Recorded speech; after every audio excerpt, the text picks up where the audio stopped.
எல்லாருக்கும் வணக்கங்க. Cook to easy சேனலுக்கு உங்களை அன்புடன் வரவேற்கிறேன். இன்றைக்கி கொத்தமல்லி தலையில் ஒரு அருமையான சட்னி ரெசிபி தான் பார்க்க போகிறோம். வாங்க எப்படி பண்ணலான்னு பார்க்கலாம். நல்லா அடிகனமான ஒரு கடாய் வச்சுக்கோங்க. அதில் 1 டீஸ்பூன் அளவுக்கு எண்ணெய் சேர்த்துருக்கேன்.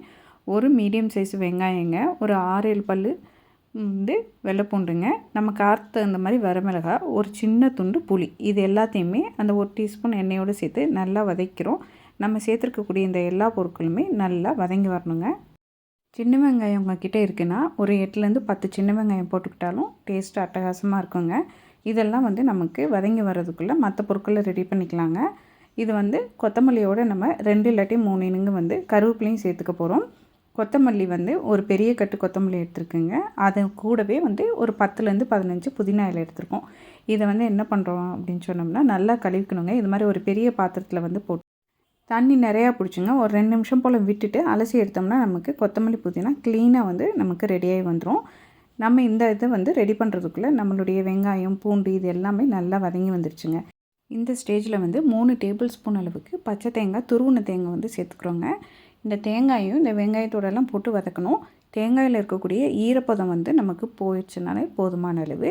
அந்தளவுக்கு வதக்கிட்டு இதை தனியாக ஒரு பிளேட்டுக்கு மாற்றிக்க போகிறோங்க. அதுக்கப்புறமா நம்ம கொத்தமல்லியும் புதினாவையும் போட்டு ஃப்ரை பண்ணிக்க போகிறோம். பாருங்கள், இதை தனியாக பிளேட்டுக்கு எடுத்து வச்சாச்சு. அதே கடாயிலங்க எண்ணெய் எதுவுமே சேர்க்காம நம்ம கழுவி வச்சுருக்கக்கூடிய கருவேப்பிலை, கொத்தமல்லி, புதினா இது எல்லாத்தையுமே போட்டுங்க நல்லா ஃப்ரை பண்ணிக்க போகிறோங்க. புதினா இந்தளவுக்கு வதங்கினா போதுமான அளவு. பாருங்கள், அதில் இருக்கக்கூடிய மாய்ஸ்ட் போயிடுச்சு. நமக்கு இந்தளவுக்கு வதங்கினா போதுமான அளவு. இப்போ நம்ம வதக்கி வச்சுருக்க எல்லா பொருட்களுமே நல்லா ஆறுனதுக்கப்புறமா மிக்சியில் போட்டு சட்னியாக அரைச்சி எடுத்துக்க போகிறோம். சட்னியை அரைக்கும் பொழுது நம்ம சட்னிக்கு தேவையான அளவு உப்பும் சேர்த்து நம்ம அரைச்சி எடுத்தோம்னா அருமையான கொத்தமல்லி சட்னி சூப்பராக ரெடி ஆயிடுச்சுங்க. சாதத்தோடு போட்டு சாப்பிட்டிங்கன்னா அட்டகாசமாக இருக்கும். நீங்களும் இதே அளவுகளோட ஒரு முறை இந்த கொத்தமல்லி சட்னியை செஞ்சு பாருங்கள், சுவைத்து பாருங்கள். சுவை கண்டிப்பாக உங்களுக்கு பிடிக்குங்க.